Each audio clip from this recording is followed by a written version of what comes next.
오늘 하나님께서 우리에게 주시는 말씀은 마가복음 1장 14절로 20절까지 말씀입니다.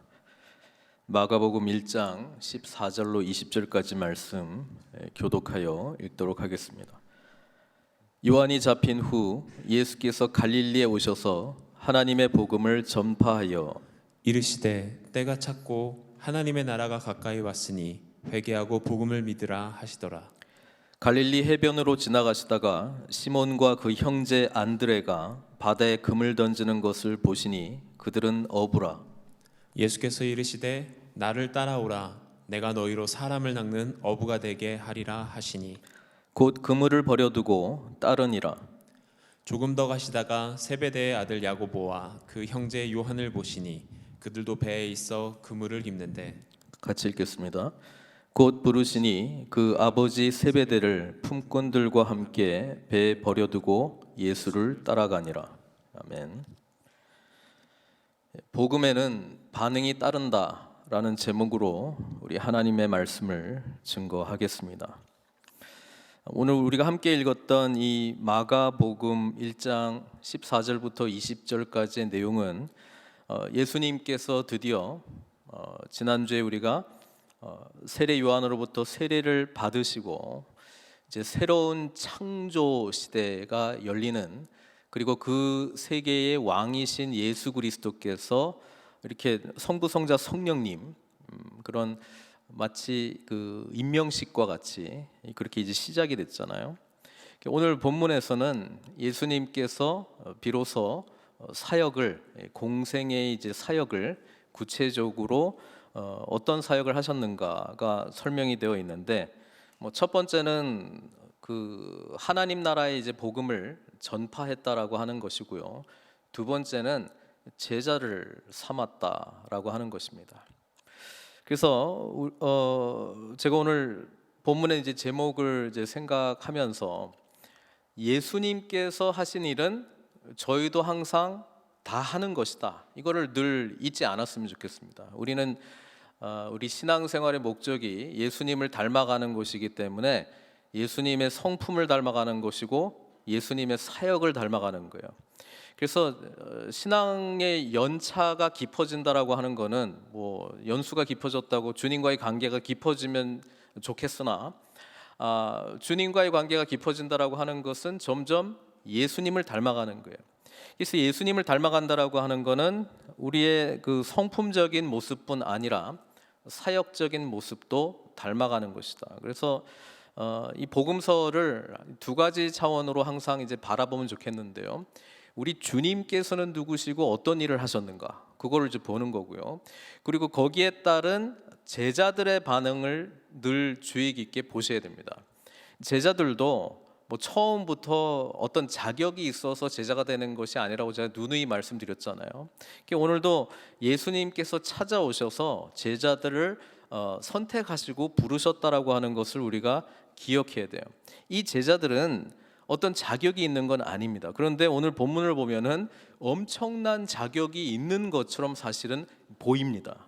그래서 그것이 사실은 복음에 대한 반응이다라고 하는 것을 제가 오늘 본문을 통해서 말씀드리려고 합니다. 일단 14절부터 같이 보면 요한이 잡힌 후, 여기서 요한은 세례 요한을 이야기하고 있죠. 세례 요한이 잡혔다라고 하는 것은 세례 요한은 예수 그리스도께서 오시는 것을 준비하는 사역이었습니다. 그래서 세례 요한의 사역이 이제 마무리가 되었고, 이제 준비하고 있었던 그 길에 이제 진짜 오셔야 될 분이 오셨잖아요. 그게 이제 왕이신 예수 그리스도께서 오셨잖아요. 그래서 세례 요한은 자리를 비켜주고 이제 예수님이 이제 사역이 시작되었는데, 갈릴리에서 예수님께서 하나님의 복음을 전파했습니다. 하나님의 복음을 전파했고, 그 내용은 사실 세례 요한의 내용과도 비슷한 것 같아요. 사실 마태복음을 읽어보면은 회개하라, 천국이 가까웠다. 세례 요한이 선포했던 복음이랑 예수님이 선포했던 복음이랑 토시 하나 틀리지 않고 똑같이 되어 있는데, 마가는 조금 다르죠. 조금 다릅니다. 여기서는 세례 요한이 선포했던 내용보다도 죄 사함을 받게 하는 회개의 세례를 베풀었다. 세례 요한이 어떤 사역을 했는가라고 하는 내용을 마가복음에서는 기록을 하고요. 예수님께서 선포하셨던 내용이 이거였습니다. 15절. 때가 찼고, 때가 찼다라고 하는 것은 갈라디아서 4장 4절에도 똑같은 표현이 나와 있는데 하나님의 때가 됐다는 거예요. 이 때는 카이로스의 시간. 크로노스, 우리가 그 헬라어로 구분하자면 두 가지 시간이 있는데, 하나는 우리가 일반적으로 겪고 있는 1시간, 몇 분, 몇 초 우리가 겪고 있는 이 시간, 그게 이제 크로노스라면, 카이로스는 우리 믿음의 눈으로 보면은 하나님의 어떤 때를 말씀하고 있는 것이죠.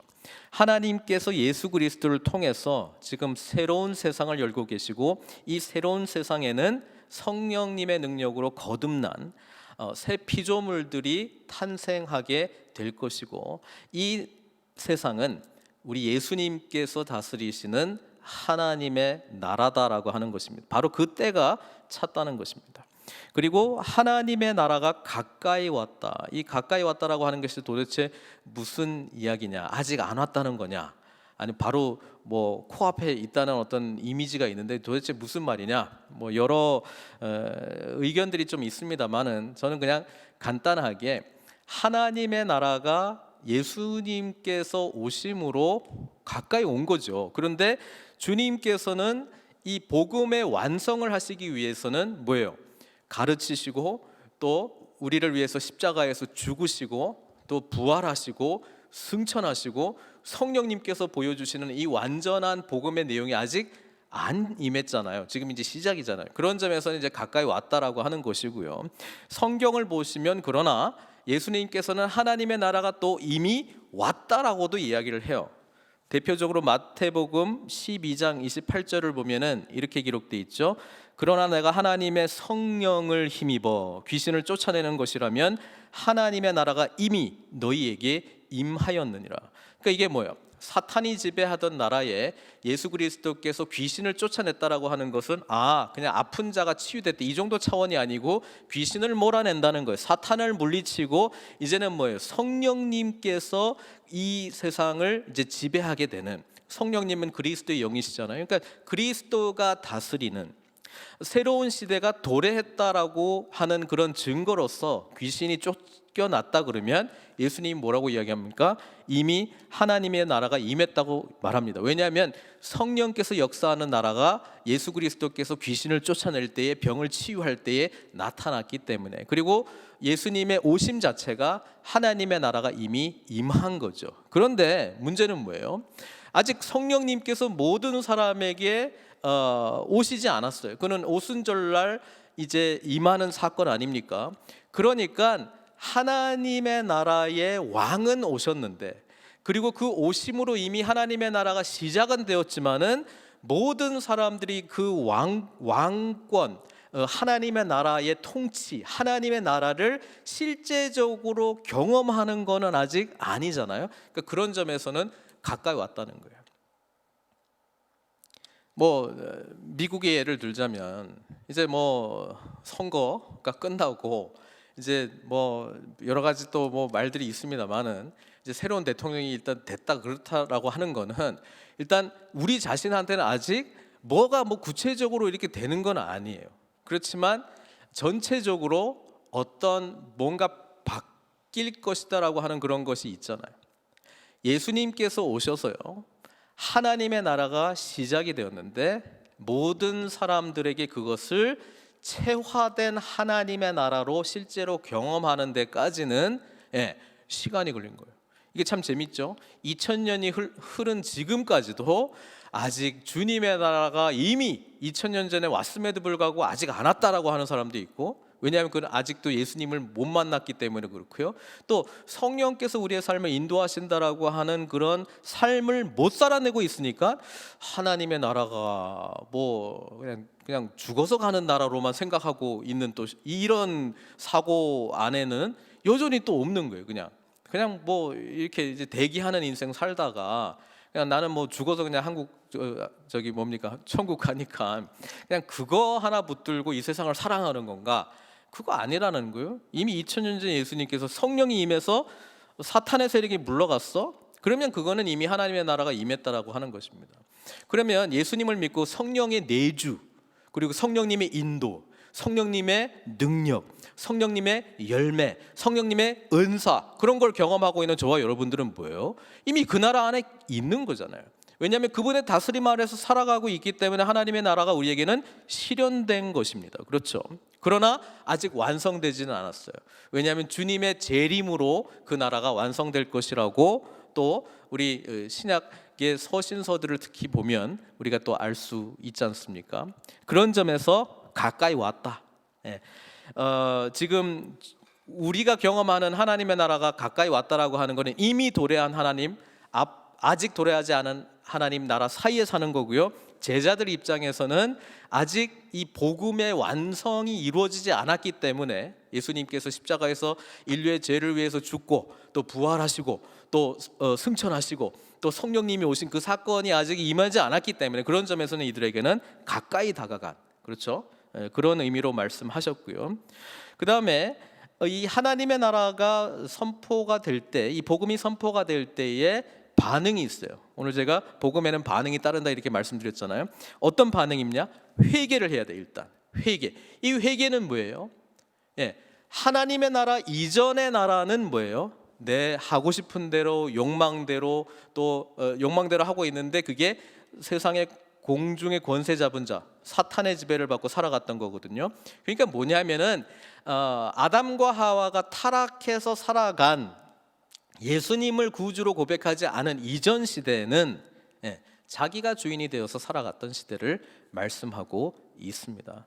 아담과 하와는 참된 왕이신 하나님을 몰아내고 자기가 주인 행세했던 그 선택, 선악과를 선택하는 그 순간 자기가 주인 행세하는 그 삶을 살게 됐다라고 하는 것이죠. 그래서 진짜 죄가 뭐냐? 내 인생 내가 주인인 줄 알고 살았다, 그겁니다. 그거에 대한 회개. 내가 하나님께서 나의 삶의 주인인데 내가 내 멋대로 살았구나. 내 멋대로까지는 않았지만은 내가 생각이 이런 거 이렇게 살아가는 건 아니에요. 내가 내 인생의 주인인 줄 알고 살았구나. 이거를 회개하는 겁니다. 이 회개가 죄에 대한 회개로 당연히 연결될 수밖에 없죠. 왜냐하면 죄는 하나님을 안 믿는 것이거든요. 하나님께서 나의 주인이시다, 그걸 인정하지 않는 거거든요. 근데 여기서 이제 헷갈리는 게 하나님을 믿긴 믿는데 완전한 주인은 아니야. 그리고 그런 거는 뭐죠? 그것도 여전히 회개해야 될 내용이죠. 우리가 주님의 진정한 제자가 된다라고 하는 것, 그리고 예수님께서 보여주신 삶의 모습이 뭐예요? 아버지의 뜻에 완전히 끝까지 죽기까지 순종하는 거잖아요. 그게 주님께서 보여주셨던 삶의 모델이라면 저와 여러분들이 가야 될 이 땅에서의 삶의 모델 또한 전적으로 하나님만을 의지하는 아버지의 뜻대로 순종하는, 내가 생각하기에 요거는 좀 순종할 만하고 순종하더라도 한 20% 정도만 해도 되죠 하나님, 이렇게 협상하면서 하는 거 말고 하나님의 말씀에 전적으로 순종하는 것, 그게 바로 주님께서 보여주셨던 길이고요. 저와 여러분들이 마땅히 가야 될 믿음의 길이고 그 앞에 걸리적거리는 것들은 다 회개해야 될 내용이라는 것입니다. 그래서 하나님의 나라의 복음이 선포될 때 우리에게 나타날 수 있는 반응, 첫 번째는 뭐냐면 회개의 반응이 반드시 나타난다. 두 번째는 뭐예요? 복음을 믿으라는 거예요. 복음을 믿으라. 이게 무슨 말입니까? 복음 다 알고 있는 내용인데 이걸 뭘 또 믿어? 복음은요 늘 믿어야 되는 거예요. 복음은 뭡니까? 복음은 예수 그리스도께서 저와 여러분들을 위해서 행하신 일입니다. 뭘 행하셨어요? 저와 여러분들을 위해서 이 죄, 하나님을 주인으로 모시고 하나님께서 주인이십니다, 이것을 알고 인정하고 살아야 되는데 그렇게 하지 못했던 이 모든 죄에 대해서 예수님께서 우리를 대신해서 죽으시고 그것 때문에 우리가 하나님께 나아갈 수 있는 길이 주어졌잖아요. 그러니까 예수님이 우리를 위해서, 저와 여러분들을 위해서 행하신 모든 일을 믿는 것입니다. 예수님께서 행하신 모든 일이 복음이기 때문에 그렇습니다. 그래서 우리 팀 켈러 목사님이 복음이 뭐냐, 굿뉴스가 뭐냐, 굿 어드바이스가 아니다, 좋은 조언이 아니다. 다른 종교들은 전부 조언을 한다. 이렇게 하면은 구원받을 수 있어. 조언을 해준다는 거예요. 우리가 뭔가를 할 수 있도록 조언해 준다는 거예요. 그러면 복음이 구원이 우리에게 이루어질 것처럼 한다라고 하는 거예요. 그런데 복음은 그게 아니고요. 우리는 아무것도 할 게 없어. 예수님께서 다 하신 것을 믿는 것입니다. 그러고 나서 그러면 우리는 아무것도 변하지 않고 그냥 믿기만 하면 되는 거예요. 예. 그러나 복음을 제대로 믿으면 복음의 뭐예요? 결과로서 나타나는 변화된 삶이 있죠. 예? 복음의 결과로 나타나는 변화된 삶, 이것이 하나님의 놀라운 은혜를 깨닫고 거기에 대해서 반응하는 삶으로 나타나는 모습이겠죠. 그러니까 틀려요. 예수님께서 행하신 일을 믿었기 때문에 나타나는 결과로서의 우리의 모습, 그거는 예수님께서 우리에게 행하신 놀라운 복음 때문에 나타나는 자연스러운 결과의 내용이지, 우리가 뭔가를 했기 때문에 내가 쟁취한 뭐가 아니다라고 하는 것을 이 복음을 이야기할 때 끊임없이 반복적으로 이야기를 합니다. 자, 이 복음이 선포되고 있을 때에, 우리 주님께서는 16절부터 20절까지 4명의 제자들을 부르십니다. 선택하십니다. 사실 이때의 문화는요, 랍비들이 있죠. 율법을 가르치는 랍비들이 있었는데요. 랍비들이 제자를 어떻게 만나느냐? 랍비들이 돌아다니면서 너 내 제자 해라, 내 너 잘 가르쳐 줄게, 이렇게 돌아다니지 않습니다. 예. 제자 될 사람이 랍비를 찾아가죠. 랍비를 찾아가서 저를 제자로 받아주십시오. 이게 보통 문화였는데, 예수님은 지금 뭐 하고 있어요? 예수님은 직접 찾아가서 제자들을 부르신다라고 하는 것입니다. 이게 중요한 이유는 뭐냐면요, 주님의 제자가 된다라고 하는 것, 하나님의 자녀가 된다라고 하는 것은 우리 성경 전체가 누누이 이야기하잖아요. 또 우리가 지난번 창세기 아브라함 이야기를 통해서 또 우리가 알게 된 건데요, 우리의 자격됨의 시작은 하나님의 선택과 부르심으로 시작이 된다라고 하는 것입니다. 여기에 나오는 4제자 이름이 누굽니까? 시몬, 안드레, 야고보, 요한, 이 4명의 제자를 예수님께서 선택하시고 부르시잖아요. 이들은 하나님의 주권적인 선택으로 제자가 되었다라고 하는 것을 말씀하고 있습니다. 또 그때 당시에 랍비와 우리 예수님하고 가장 큰 차이점은, 랍비들은 토라는 이런 이야기를 한다, 토라를 잘 해석한 유명한 랍비는 이렇게 말을 했다, 이렇게 설명했다, 이렇게 이제 전하거든요. 근데 예수님은 우리 마태복음에서도 잘 나와 있지만 나는 너희에게 말한다. 예수님은 직접 그 권위를 가지고 말씀을 전했다라고 하는 것이고요. 또 랍비들은 말씀이 이렇게 돼 있으니까 말씀을 따르세요, 말씀을 따르세요, 이렇게 이제 말씀으로 안내를 했다면, 예수님은 누구를 따르라고 해요? 나를 따르라, 이렇게 이야기를 하는 것이죠. 그래서 이거는 좀 충격적인 어떤 선택과 부르심이에요. 이것은 하나님께서 우리 인간, 도저히 하나님 앞에 나아갈 수 없는 인간에게 하나님의 사랑과 은혜로 우리를 부르시고 택하시고, 또 뭐예요? 나를 따르라, 이렇게 말씀하셨다라고 하는 것입니다. 우리가 이 내용을 볼게요. 우리 어부 4명을 이제 선택을 했는데, 마가복음은 되게 간략하게 돼 있어요. 시몬하고 안드레가 바다에 금을 던지는 것을 보시니 그들은 어부라. 그 17절에 보면 예수님 딱 한마디 하잖아요. 나를 따라오라, 내가 너희로 사람을 낚는 어부가 되게 하리라. 그러니까 어떻게 반응합니까?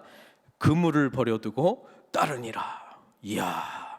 19절에 보니까 세베대의 2 아들이 있습니다. 야고보와 요한. 그들에게도 부릅니다. 따라오라고. 똑같은 말을 했겠죠. 그러니까 여기에서는 뭐라고 돼 있어요? 그 아버지 세베다가 그래도 좀 여유 있는 사람이었던 것 같아요. 막 품꾼들도 있고요, 보니까. 그리고 여기 기록을 보니까 어떻게 돼 있습니까? 아버지 세베대를 품꾼들과 함께 배에 버려두고 그 다음에 예수를 따라가니라. 마가복음에서 가르치고 있는 제자도는 이겁니다. 제자가 됐다라고 하는 건 뭐냐? 무조건적이고 즉각적인 순종이다. 제가 예전에 청년 때에 중국으로 이제 단기 선교 갔을 때 아마 우리 오장로님 거기 계셨을 것 같아요. 우리 연변과기대 선교사로 오신 교수님 한 분을 만났어요. 우리 팀이요. 그래서 우리 팀에 제 친구 한 명이 있는데 이런 질문을 했어요. 이렇게 그 교제를 하다가 뭘 질문했냐면 제자가 된다는 것은 무엇입니까? 이거를 선교사님한테 물었어요. 근데 그 선교사님이 아무 주저함 없이 이렇게 이야기했습니다. 무조건적이고 즉각적인 순종입니다. 그렇게 딱 이야기를 했어요. 제가 그 이야기를 듣고 이야 참 대단하신 분이시다 그렇게 생각을 했어요. 그러면서 근거 구절로 요 본문을 말씀하셨어요. 예수님께서 시몬, 안드레, 야고보, 요한 부를 때 나를 따르라 딱 하니까 어떻게 합니까? 금을 쫙 버리고 배를 쫙 버리고 세베대의 두 아들들은 뭐 아버지를 과감하게 버리고 품꾼들을 배에 놔두고 그냥 쫙 떠나잖아요. 그래서 제자가 된다라고 하는 거는 무조건적이고 즉각적인 순종이다 그 말씀을 하셔가지고 제가 굉장히 도전이 됐어요. 우리 팀 전체가 도전이 많이 됐어요. 그렇지 예수님을 믿으려면 저렇게 믿어야지. 저 그렇게 생각했습니다. 이 청년 때는요 이 혈기가 있잖아요. 그래서 그런 사람들이 되게 멋있어 보이는 거예요. 이야 어떻게 저런 놀라운 결단을 내릴 수 있을까. 그리고 또 어떤 말씀들에 감명받냐면은 도마가 예수님 그 제자들 예수님께서 이제 나사로 찾아간다고 그랬을 때 이런 거 있잖아요. 일사가고 우리가 주와 함께 죽으러 가자 이렇게 이야기한 거 있잖아요. 이야 그런 거 야 그래 예수님 믿으려면 저렇게 믿어야지 뭐 이거 믿는 것도 아니고 저런 것도 아니고 뭐 하는 것도 아니고 이런 거 말고 정말 모든 것을 다 포기하고 갈 만한 그런 분 그런 제자 그런 삶이 정말 멋진 삶 아닌가 이런 생각을 그때 강력하게 한 적이 있어요. 그래서 그러면 그 선교사님께서 그렇게 제자도를 정의를 내렸으니까 이제 제자들을 훈련하게 그러면은 어떻게 하냐? 순종이 제일 중요한 덕목이라고 생각한다. 그래서 순종 훈련을 엄청 시킨다는 거야. 뭐 이거 해 이해 안 돼도 막 해 그러면 해야 되고. 근데 그거 가만히 생각해 보니까 뭐하고 비슷하냐면 제 군대 갔던 경험이랑 비슷해요. 아무 생각 없이 저기 파 그러면 막 파잖아요. 왜 파 이런 거 물어보면 맞잖아요. 막 파면은 다시 저기다가 그 뭐 팠던 걸 다시 그 흙을 다시 갖다 놓으라는 거예요. 그러니까 생각해 보면은 말이 안 되는 것들인데 그냥 막 시키는 거예요, 그죠? 근데 나중에 시간이 지나면 익숙해져요. 그냥 대드니니 그죠? 뭐 벌 받고 얼차려 받고 뭐 이러느니 그냥 아무 찍소리 안 하고 그냥 시키는 대로 하는 게 낫겠다. 휴가 나오니까 저희 어머니가 저희 모습을 보고 막 우셨어요. 왜냐하면은 그냥 그 부모님이 이제 오면 이렇게 외출 허가를 받고 이제 하루 나갈 수 있는데 이렇게 잔디밭에 제가 좋아하는 음식들을 이제 가져왔는데 제가 신발들을 그냥 아무 생각 없이 잘 이렇게 착착 정리하고 있는 모습을 보고 그 우셨던 그런 그 장면이 제가 기억이 나는데요.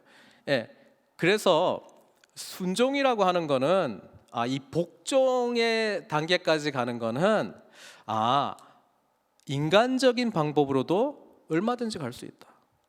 예. 군대 가면 그냥 뭐 두들겨 맞고 뭐 이렇게 하면 그냥 사람이요 그냥 그렇게 돼요. 예. 근데 주님께서 지금 말씀하시는 게 그런 거냐? 예. 우리가 성경을 자세히 읽어보면 아니죠. 사실 마가는요 지금 제자도의 어떤 성숙한 모습을 사실 그려주고 있습니다.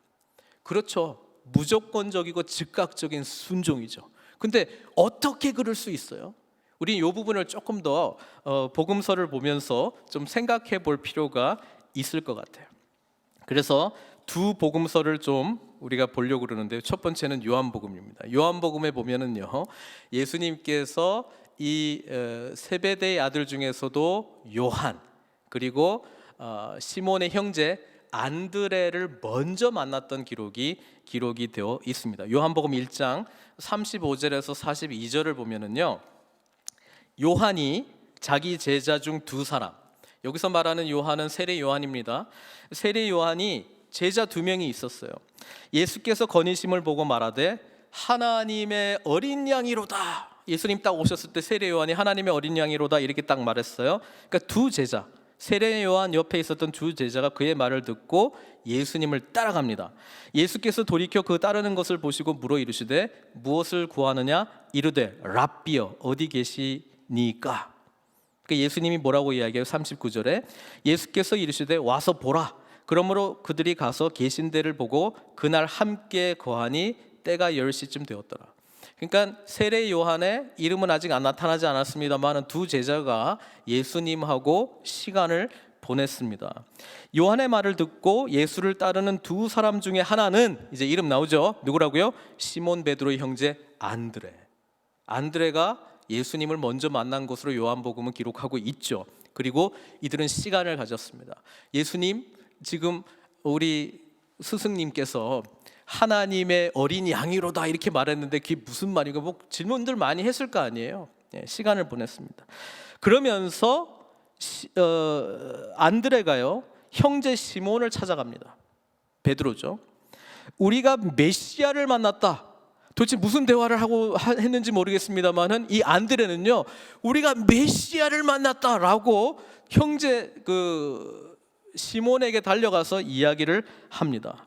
그러면서 42절에 시몬을 데리고 오죠. 예수님한테 데리고 예수께로 오니 예수께서 보시고 이르시되 내가 요한의 아들 시몬이니 장차 게바라 하리라 이렇게 이야기를 합니다. 그러니까 안드레하고 시몬은 안드레는 이미 이분은 메시아다 이 고백을 할 만큼 깊은 어떤 뭔가가 있었다라고 하는 것을 요한복음을 통해서 알 수 있고요. 베드로도 예수님을 만났다라고 하는 것을 알 수 있습니다. 그죠? 그거 하나 우리가 기억했으면 좋겠고요. 그 다음에 누가복음 본문입니다. 누가복음 5장 보면은 1절에서 11절까지 이런 말씀이 있어요. 예수님께서 갈릴리에서 설교를 가르침을 많이 하셨던 것 같아요. 무리가 몰려와서 하나님의 말씀을 들을새 예수는 게네사렛 호숫가에 서서 호숫가에 배 두 척이 있는 것을 보시니 어부들은 배에서 나와서 그물을 씻는지라. 우리가 잘 아는 본문이잖아요. 그 사람들이 하도 많으니까 그 옆에 있는 배 하나 탔는데 누구 배 탄 거예요? 시몬 베드로. 뭐 아직 베드로는 아닙니다만 시몬의 배를 타잖아요. 그 배는 시몬의 배라. 육지에서 조금 떼기를 청하시고 앉으사 배에서 무리를 가르치시더니 말씀을 마치시고 시몬에게 이르시되. 그러니까 시몬은 배 안에 있죠. 요한복음 생각해 보면 자기 형제 안드레는 메시아다 이렇게 하고 만났던 그 메시아가 지금 자기 배 안에서 저 무리를 바라보면서 설교를 하고 있는 거잖아요. 설교 내용을 어쩔 수 없이 막 듣고 있는 거죠. 시몬이요. 그러고 난 이후에 뭐라고 그러냐면은 말씀을 마치시고 예수님께서 시몬을 돌아봅니다. 그러면서 이렇게 말합니다. 깊은 데로 가서 그물을 내려 고기를 잡으라. 시몬이 대답하여 이르되 선생님 우리들이 밤이 새도록 수고하였으되 잡은 것이 없지만은 말씀에 의지하여 내가 그물을 내리리이다. 별로 하고 싶지는 않은데 그냥 이제 하는 거죠. 그렇게 하니 고기를 잡은 것이 심이 많아 그물이 찢어지는지라. 이렇게 되면 이제 할렐루야 그래야 되는 거 아니에요? 근데 정신 없어요. 막 뭐 옆에서 도와달라고 그러고 막 이렇게 처리를 합니다. 그러고 난 다음에 8절은 뭐라고 돼 있어요? 시몬 베드로가 이를 보고 예수의 무릎 앞에 엎드려 이르되 주여 나를 떠나소서 나는 죄인이로소이다. 도대체 이 이야기를 왜 했을까요? 안드레가요 내가 메시아를 만났다 이러면서 찾아와서 자기 형제 시몬을 데리고 막 찾아갔는데요. 이 시몬은 예수님을 쫓아가지 못할 이유가 있었어요. 뭔지 아세요? 나중에 보면은 예수님께서 장모를 치유하는 내용도 나오고요. 장모님이 계시고요. 장모님이 계시다는 건 부인이 있고요. 우리 가족들 먹이고 살려야 돼요. 메시아 알겠는데 이 갈릴리에서 살아가려면 일단 먹고 살아야 돼요, 예수님. 그런 갈등이 있었다는 거예요. 이 장면에서 예수님은 너희는 먼저 그의 나라와 의를 구하라. 먹는 거, 입는 거, 이런 거 내가 다 책임져 줄게. 이런 거를 눈으로 보고 몸으로 경험하는 거잖아요. 그래서 말합니다. 저는 자격 없는 놈이라고요. 주님, 떠나세요. 저는 죄인입니다. 저는 당신을 메시아로 모시고 스승으로 모시고 쫓아갈 만한 그런 자격이 있는 자가 아닙니다. 그렇게 지금 말하는 거거든요. 근데 이때 예수님께서 내가 사람을 취하리라. 네? 무서워하지 말라. 이제부로는 내가 사람을 취하리라. 그리고 그들이 배들을 육지에 대고 모든 것을 버려두고 예수를 따르니라. 이게 사실 원래의 스토리입니다. 원래의 스토리. 마가는 그냥 압축을 해버렸어요. 그래서 제가 이 부분을 보면서 예수님, 제가 주님을 위해서 저희 생명을 드리겠습니다. 이런 인간적인 의지로 주님을 쫓아갈 수 있는 사람은요, 없어요. 어떻게 그러면 배, 그물, 심지어 아버지까지도 버리고 갈 수 있냐면 예수님과의 인격적인 만남 속에서 그분이 어떤 분이신지가 보이고 열려야 배, 그물 이런 거 그냥 주저하지 않고 놓을 수 있고 쫓아갈 수 있다는 것입니다. 예전에 어떤 분이 유튜브 링크를 하나 저한테 보내줬어요. 그러면서 제목이 원숭이가 되지 맙시다. 이렇게 보냈어요. 제가 그 영상 하나 좀 보여드리려고 그래요. 아프리카에 원숭이를 잡는 방법이 뭐냐 하면 영상으로 보여드리겠습니다.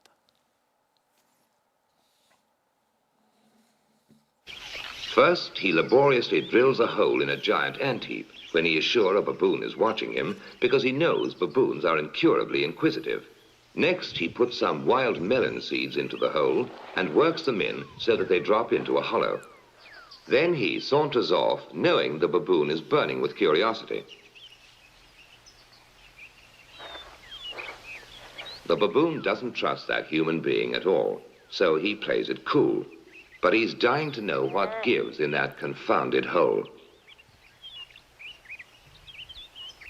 Finally, Mr. Inquisitive can't take it any longer.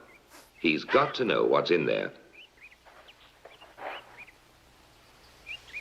He reaches in, grabs a fistful, and now his hand's too big to come out. If he had the sense to drop the seed, he could free his hand.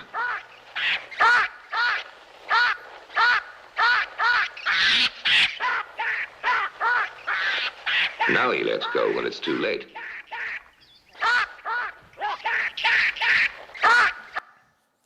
저렇게 잡는데요. 그래서 제가 저걸 보고요.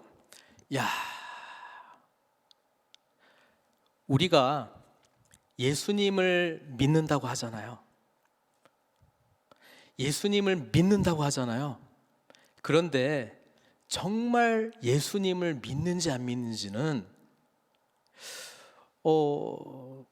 광야에 들어가서 사실 확인이 돼요. 우리는 예수님도 믿고요. 다른 거 믿는 거 되게 많아요. 우리 가족도 믿고요. 내 은행 통장에 있는 잔고도 믿고요. 내 재산도 믿고요. 내 능력도 믿고요. 내가 가지고 있는 네트워크도 믿고요. 내가 할 수 있다 생각하는 나의 능력도 믿고 있는 것이 많이 있어요. 그런데 제자가 된다라고 하는 것은 뭐냐? 예수님만을 전적으로 의지하겠다라고 하는 것입니다. 우리는 이렇게 하면 난 죽을 것 같은데 라고 할 때 주님께 붙들려 있지 않는다라고 그러면 나를 살릴 수 있는 그 무엇을 붙들려고 할 거예요. 아까 그 원숭이 봤죠? 뒤에 오고 있는 거 알면서도 못 놓고 있어요. 결국 잡히잖아요.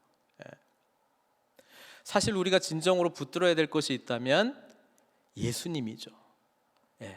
그런데 그 예수님을 붙들려니 그분과의 인격적인 만남, 그분이 과연 메시아구나라고 하는 이런 감격적인 어떤 은혜, 그게 있을 때 이거 잡고 있는 거 쉽게 놓을 수 있습니다. 사랑하는 성도 여러분, 여기 나오는 시몬, 안드레, 야고보, 요한은요, 그런 주님을 만났기 때문에 배도 버릴 수 있고요, 그물도 버릴 수 있고요, 심지어는 여기 세베대 아버지까지도 버릴 수 있었어요. 그게 다시는 아버지랑 말을 안 했다? 이런 의미겠습니까? 우리가 잘 아는 그 성경의 본문들이 있잖아요. 누가복음 14장 26절, 무릇 내게 오는 자가 자기 부모와 처자와 형제와 자매와 더욱이 자기 목숨까지 미워하지 아니하면 능히 내 제자가 되지 못하고, 이런 말씀 보면은 어떤 생각이 있어요? 지난번 다니엘 기도회 때 어떤 분이 이런 말씀했죠. 나는 신앙생활 하는 것이 첫째 하나님, 둘째 가족, 셋째 내가 하는 일, 넷째 이렇게 하는 줄 알았는데 그게 아니고 첫째도 하나님, 둘째도 하나님, 셋째도 하나님이라고 고백하는 거구나. 그것을 지금 이 제자도에서 분명하게 표현해주고 있습니다. 예수님께서는요, 이 말씀을 하실 때에 하나님에 대한 절대적인 사랑과 믿음이 마치 가족들을 미워하는 것 같이 보일 것 같은 그런 신뢰함으로 하나님을 온전히 붙들어야 될 것을 말씀하고 있습니다. 그럼 이제 질문은 이거죠. 우리의 모습을 보면서요, 우리는 복음이신 예수 그리스도, 복음을 알고 있어요. 그런데 어떤 반응을 보이고 있느냐에 대해서 다시 한번 좀 점검하고 생각해 보았으면 좋겠습니다. 혹시 예수님 좋죠, 믿어요, 아멘, 주님 없으면 어떡해요? 그런데 이것도 있어야 되고 저것도 있어야 되고 이것도 있어야 되고 이것도 있어야죠. 그렇죠, 주님. 제가 말로는 고백 안 했는데요, 주님 제 마음 아시죠? 혹시 이런 마음으로 있다면 복음이신 주님을 깊이 만날수록 그것을 내려놓으라고 말씀하실 거예요. 그리고 내려놓을 수 있는 힘과 능력은 어디서 오냐면, 두개 재보고 이거 이렇게 할 수 있나? 그게 아니고요, 주님께서 어떤 분이신지가 확실하면 주저함없이 그물, 배 버려두고 떠날 수 있다는 말씀입니다. 그래서 항상 질문은요, 내가 알고 있는 예수는 누구인가? 내가 믿고 있는 예수님은 누구인가? 이런 부르심 앞에 나는 어떻게 반응하고 있는가? 혹시 제자의 삶을 지금은 아니더라도 한 5년 후에, 10년 후에 마지막에 이렇게 내려놓으면 되는 거 아니에요? 그렇게 생각하고 계세요? 지금 예수님 사역 초창기입니다. 제자의 부르심과 동시에 일어난 사건입니다. 물론 시간적인 간격들이 좀 있었죠, 주님을 알아가기 위한. 그러나 그 간격이 끝났을 때는 이들의 삶은 새로운 창조의 시대, 새로운 예수 그리스도의 하나님 나라의 시대에 들어가는 제자도를 말씀해주고 있는 것입니다. 사랑하는 성도 여러분, 이 제자의 반응을 저와 여러분들이 믿음으로 늘 보이시기를 바랍니다. 반응이라고 하는 단어가 영어로 뭔지 아세요? response. 그렇죠? 우리는 이 제자들이 보인 복음에 대한 반응, 무조건적이고 즉각적인 순종, 이것이 반응인데, 그리고 주님을 절대적으로 신뢰하는 반응인데, 그리고 그물과 배를 버려두고 심지어 배 안에 계신 그 아버지까지도 버려두고 떠나는 것인데, 그렇게 할 수 있는 ability, 능력이 우리 안에는 없어요. 없어요. 그러면 이 ability, 능력은 어디서 오냐? 성령님께서 주신다 이 말입니다. 그 계속 주님이 하셨던 말씀이고, 주님께서도 성령으로 귀신들을 쫓아내고 사탄 마귀의 권세를 무찌르는 것 아닙니까? 근데 우리 안에 성령님이 계세요. 그렇죠? 그래서 반응, response, 그리고 성령님께서 주시는 능력, ability 붙이면 responsibility잖아요. 하나님의 나라에 대한 저와 여러분들의 반응하는 능력은 하나님 나라의 백성으로서의 책임감이 주어진다라고 하는 것입니다. 근데 이것은 우리의 능력, 의지 가지고는 안 되고요, 성령님을 의지하는 믿음으로 가능한 것이다라고 성경은 계속 말씀해주고 있습니다. 제자들, 주님께서 원하시는 제자가 될 때까지는 성령님의 오심이 일어날 때 비로소 사도행전에서의 사도적 정체성을 가지고 참 제자가 되었듯이, 우리는 성령님께서 조금 있다가 오는 그런 존재들이 아니고 예수님을 믿음과 동시에 성령님께서 우리 안에 내주하셨거든요.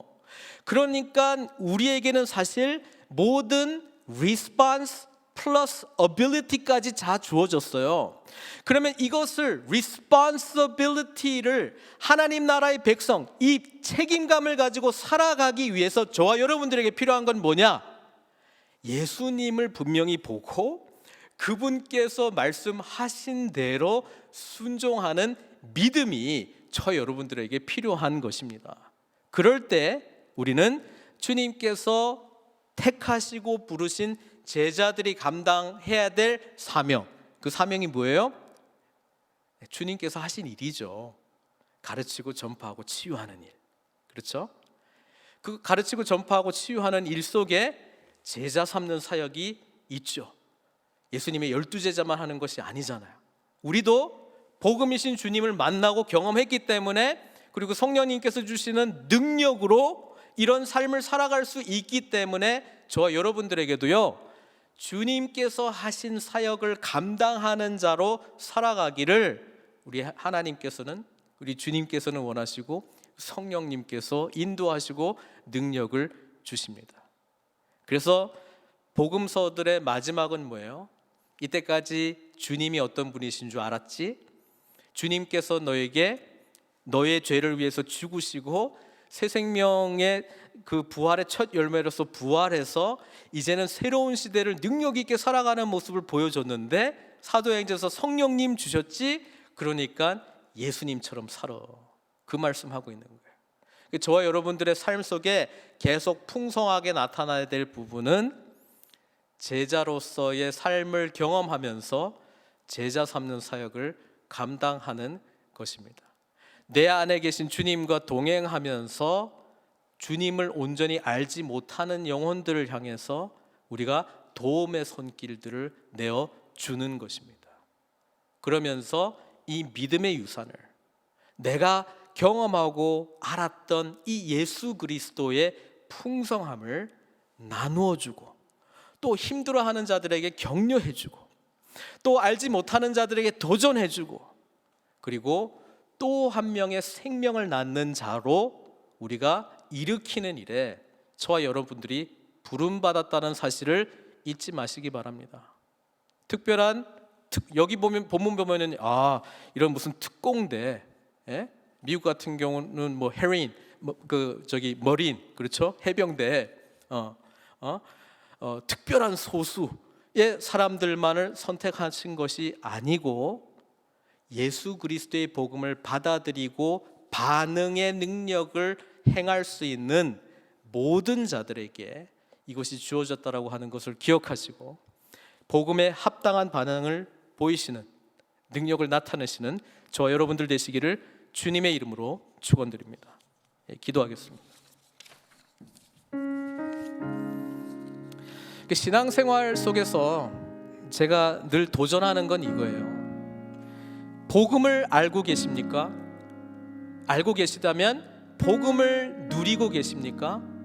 그리고 복음에 대한 반응을 보이고 계십니까? 이 질문에 대해서 우리가 깊이 들어가 보면은요, 답은 사실 간단해요. 예수님 진짜 만났어요? 살아계신 주님 만났어요?